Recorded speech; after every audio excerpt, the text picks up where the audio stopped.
मला मंत्री व्हायचं आहे म्हणून कुणाचा तरी बळी घ्यावा किंवा कुणाचा तरी राजीनामा घ्यावा आणि मला मंत्री करावं असं माझ्या मनात स्वप्नातही येणं शक्य नाही. मुंडेंचा राजीनामा का मागतो आहोत? चौकशीत काही बाहेर आलं आहे का तसं? बरं, तुमच्याकडे जर काही माहिती असेल तशी तर तुम्ही त्या पोलिसांकडे द्या, ते चौकशी करतील.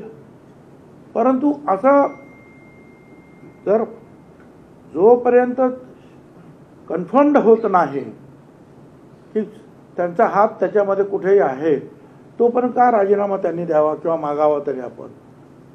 मला हे काही बरोबर योग्य वाटत नाही. एवढी काय साफ म्हणून भुई थोपटणं हे काही बरोबर नाही. जय मुक्ताई. मुक्ताई वार्ता न्यूज चॅनल मध्ये आपले हार्दिक स्वागत आहे. मुंडेंचा राजीनामा का मागत आहेत असा प्रश्न उपस्थित करून माजी मंत्री छगन भुजबळ यांनी व्यक्त केलेल्या मतांबद्दल तुम्हाला काय वाटते नक्की कमेंटद्वारे कळवा. तसेच आपली लोकप्रिय मुक्ताई वार्ता YouTube चॅनलला सबस्क्राईब करा. तसेच फेसबुक पेजला फॉलो करायला विसरू नका ही विनंती. धन्यवाद.